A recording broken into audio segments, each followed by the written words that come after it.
Class 8 এর গণিত ক্লাসে তোমাদের সবাইকে স্বাগতম। আজকের এই ক্লাসে আমরা অনুশীলনী 4.1 এর অর্থাৎ বীজগণিত পার্টের আজকের থেকে আমরা করব হলো ঢ নাম্বার থেকে। কারণ গত ক্লাস পর্যন্ত আমরা ঠ নাম্বার পর্যন্ত একেবারে সম্পূর্ণ কমপ্লিট করেছি। আর যারা সেই ক্লাসগুলো দেখোনি তারা চাইলে এই ভিডিও প্লেস থেকে তোমরা সেই পূর্বের সকল ক্লাসগুলো দেখতে পারো। আমরা অনুশীলনী 1, অনুশীলনী 2 থেকে শুরু করে সকল অনুশীলনীগুলো কিন্তু করে এখন অনুশীলনী 4.1 এর ঠ নাম্বার পর্যন্ত করেছি। আজ ঢ থেকে শুরু করব। তো চলো আজকের এই প্রশ্নের উত্তরগুলো দেখা যাক। ফার্স্ট হলো ঠ নাম্বার, এবং এখানে কিন্তু বর্গ রয়েছে, এবং তোমাদের জানার সুবিধাতে বলে দিই আমরা প্রথম ক্লাসে বলেছি বর্গের মাত্র দুইটি সূত্র, এবং এখানে সেই দুইটি ভিত্তিতে অন্য কোনো সূত্র ব্যবহার করা যাবে না। এখানে দেখো ঠ নম্বর প্রশ্ন হলো 597 এর বর্গ নির্ণয় করো। এন্ড আমরা এটার উত্তর অনেকভাবে লিখতে পারি, তবে আমি তোমাদের বলছিলাম যে এই 597 তুমি অনেকভাবে ভাঙতে পারো। যেমন হলো তুমি 500 যোগ দিয়ে 97 দিতে পারো, তাও কিন্তু 597 হবে। দেন আরো কিন্তু অনেক ওয়ে আছে যে 597 করার, অথবা তুমি 600 থেকে 3 বাদ দিলেও কিন্তু 500 তোমার 97 হচ্ছে। তো এখন কথা হলো প্লাসে করবা না মাইনাসে করবা, কিভাবে বুঝবা? আমি তোমাদের আগেও বলি যে এমন কিছু করবা যেটার স্কয়ার তুমি জানবা। যেমন ধরো 97, এই যে 97 রয়েছে, তুমি কি এটার স্কয়ার আজও মুখস্থ আছে? সেক্ষেত্রে উত্তর আসবে কিন্তু না। তো এত বড় কোনো ক্যালকুলেশন করবা, ছোট ক্যালকুলেশন করবা যেটা তোমার সুবিধাতে হয়, ঠিক আছে? যদি তোমার কাছে বড়টাই সুবিধা মনে হয় তাহলে তুমি সেটা করতে পারো, তোমাকে কেউ নিষেধ করবে না। তবে আমরা ছোট্ট বা ইজি টেকনিকে করব। দেখো এখানে বলা হয়েছে 597 এর বর্গ, এবং বর্গ মানে আমরা জানি স্কয়ার, তাই আমরা 597 লিখলাম এবং তার উপরে দিয়ে দিলাম স্কয়ার। এবং আমরা ছোট ভাবে করব, তাই 600 থেকে আমরা বাদ দিলাম 600 - 3 = 597 হয়। এখানে স্কয়ার আছে, স্কয়ার। এবার কথা হলো a - b হোল স্কয়ার, এই সূত্রটা তুমি আজও কি পারো কি পারো না, এটা জানা হলো ইম্পর্টেন্ট কথা। যদি তুমি সূত্র পারো তাহলে তোমার জন্য খুব ইজি হবে। এবার আমি তোমাদের সূত্রটা বলে দিই। a - b হোল স্কয়ারের সূত্র হলো a square minus 2ab plus b square. এটা হলো তোমাদের মূল সূত্র। তোমরা এই সূত্রটা জানতে হবে। দেখো এই চিহ্নের আগে যেটা আছে এটাকে আমরা বলি a, এবং এই চিহ্নের পরে যেটা আছে এটাকে আমরা বলি b। তাহলে a বলতে এখানে কত রয়েছে? 600। তাহলে a বলতে আমরা এখানে লিখবো 600, দেন এর উপরে কি দিব? স্কয়ার, তাই আমরা দিলাম স্কয়ার।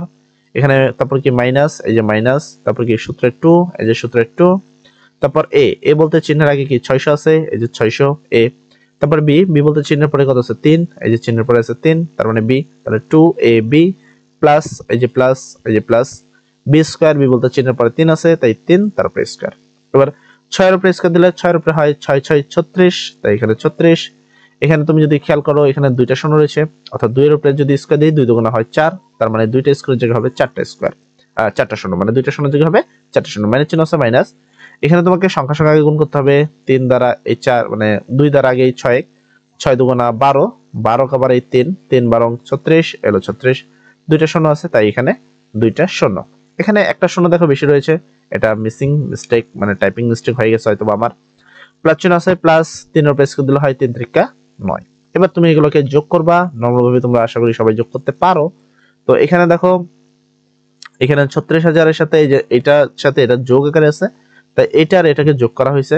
তাহলে এখানে 36 মানে 3,60,009, দেন মাইনাস এটা আছে মাইনাস, ঠিক আছে 3600। তো এখানে 3600 ছিল, 3600 একটা শূন্য মধ্যে মিস্টেকলি উঠেছে, এবং এটা থেকে এটা বিয়োগ করলে হবে এখানে তোমার 3,56,904। তো এই হলো তোমার প্রথম প্রশ্নের উত্তর।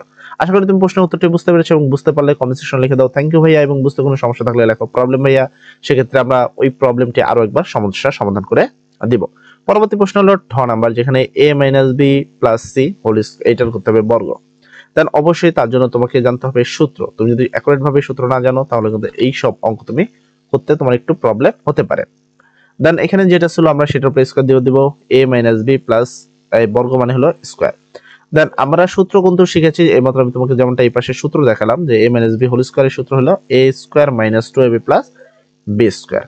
তো এই সূত্র যদি আমরা এখানে ইউজ করতে চাই তার জন্য এখানে আমাদের দুইটা থাকতে হবে, সেটা হলো একটা a একটা b। তো আমরা প্রথম দুইটাকে ধরে নিব a, মানে এই যে প্রথম দুইটা আছে এই দুইটাকে আমরা ধরবো a, আর এটাকে আমরা ধরবো b, ঠিক আছে?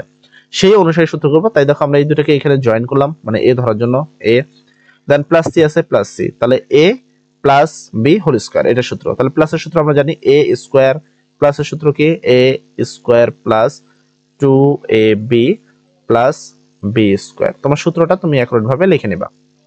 a বলতে দেখো চিহ্নের আগে যেটা আছে এটাকে a বলি আমরা, চিহ্নের পরে যেটা আছে এটাকে আমরা b বলি। a বলতে কি a - b, তাহলে a মাইনাস b, তারপর আমরা কি দেব স্কয়ার, এই যে আমরা দিলাম স্কয়ার, প্লাস চিহ্ন আছে প্লাস, সূত্রের 2, এই যে সূত্রের 2, তারপর a বলতে যে চিহ্নের আগে কি a মাইনাস b ছিল পুরোটাই হলো a, তারপর b বলতে চিহ্নের পরে কি ছিল c, হলো c, প্লাস b স্কয়ার, চিহ্নের পরে যে হলো c, তো b বলতে ছিল c, তারপর স্কয়ার।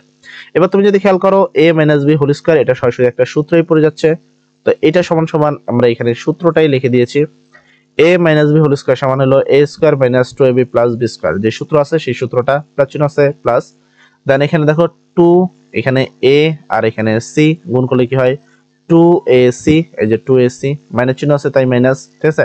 তারপর এখানে 2, এখানে b আর এখানে c, তাহলে 2bc, এই যে 2bc, প্লাস চিহ্ন আছে প্লাস, c এর উপরে স্কয়ার দিলে c স্কয়ার, ঠিক আছে। দেন এখানে খেয়াল করো a square b square c square, এটা সাজানো হয়েছে, তাহলে a square b square plus c square, যেগুলো স্কয়ার আছে এগুলো আগে, তারপরে ab, এই দেখো মাইনাস ab, তো মাইনাস 2ab, তারপর bc, এই যে মাইনাস 2bc, এই যে bc, তারপর ca, এই যে তোমার ac যেটা আছে এটা প্লাস ac। তো এইটা হলো তোমাদের এই প্রশ্নের উত্তর, ঠিক আছে। আশা করি তুমি প্রশ্নটি বুঝতে পেরেছো, যদি বুঝতে কোনো সমস্যা হয় সেক্ষেত্রে কমেন্ট সেকশনে অবশ্যই লিখবা প্রবলেম। আচ্ছা, তারপর একটা হলো ax plus b plus c, sorry ax plus b plus 2, এটা করতে হবে। সেম ওয়েতে আমরা প্রথম দুইটাকে নিয়ে নিব হলো তোমার a এবং পরেরটাকে নিব হলো b, এবং সেই অনুসারেই করব। তো আমরা সেম ভাবে এটাকে করতে হবে বর্গ, তো এই জন্য আমরা এটা তুলে তারপরে দিয়ে দিলাম স্কোয়ার। দেন প্রথম দুইটাকে আমরা নিলাম হলো a আকারে এবং পরেরটাকে আমরা নিলাম b আকারে। সেম সূত্রটা আমরা এখানে ব্যবহার করে দেব a স্কোয়ারের, দেখো a বলতে এই পুরোটা, এই যে পুরোটা a, তারপরে হলো স্কোয়ার প্লাস সূত্রের 2, তারপর a বলতে যে প্রথম টুক যেটুক ছিল একটুক, তারপর b বলতে যে লাস্টে যেটুক ছিল 2, কারণ চিহ্নের আগেরটা হলো a, চিহ্নের পরেরটা হলো b, তাহলে 2 আছে যে 2 প্লাস b স্কয়ার, b বলতে যে 2 তারপর স্কয়ার। এবার এটা হলো তোমার সূত্র, এটা তুমি সরাসরি লিখতে পারবে না, এবার তোমাকে ধরতে হবে এই চিহ্নের আগে যেটা আছে সেটা a এবং এই চিহ্নের পরে যেটা আছে সেটা b, তাহলে a প্লাস b হোল স্কয়ারের সূত্র, a বলতে এটার উপরে স্কয়ার হবে, তার মানে এখানে এক লাইন একটু মিসিং রয়েছে, এখানে হবে হলো a x, যেটা হলো তোমার a মানে চিহ্নের আগে আছে, তারপর হবে স্কয়ার, দেন a এর উপরে স্কয়ার দিলে a স্কয়ার, x এর উপরে স্কয়ার দিলে x স্কয়ার, ঠিক আছে।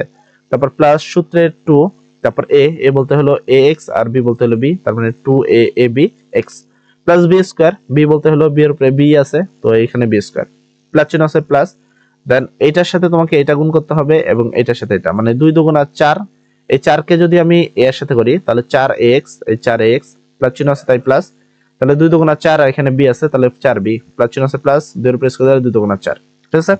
দেন তুমি এটা সাজা লিখবা, প্রথমে ax স্কয়ার এটা আছে স্কয়ার যেটাতে আছে, তারপর b এর উপরে স্কয়ার আছে b স্কয়ার, দেন এটা আছে ছোট, তো এটা, তারপর এগুলো যেভাবে আছে জাস্ট সেইভাবে তুমি সাজা লিখবে, কোনো সমস্যা নেই। সাজানো যদি কোনো সমস্যা হয় সেক্ষেত্রে কিন্তু মার্ক কাটা হবে না, তো এটা তোমার কোনো প্রবলেম নেই। তারপরে 3 নম্বর প্রশ্ন, xy plus yz minus zx, এটা তোমার সমস্যার সমাধান করতে হবে। তবে আজকের ক্লাসে আমরা এতটুকুই রাখবো, পরবর্তী ক্লাসে ইনশাআল্লাহ আমরা বাকি প্রশ্নের উত্তরগুলো করে দিব। তবে আজকের এই ক্লাসটুকু যতটুকু করেছি তার মধ্যে যদি কারো কোনো প্রবলেম হয়ে থাকে তাহলে অবশ্যই কমেন্ট সেকশনে লিখবা প্রবলেম ভাইয়া, এবং যদি বুঝতে কোনো সমস্যা না থাকে সেক্ষেত্রে লিখবা হলো থ্যাংক ইউ ভাইয়া। সর্বোপরি কথা, সবাই ভালো থাকবা, সবার জন্য দোয়া করি। আসসালামু আলাইকুম।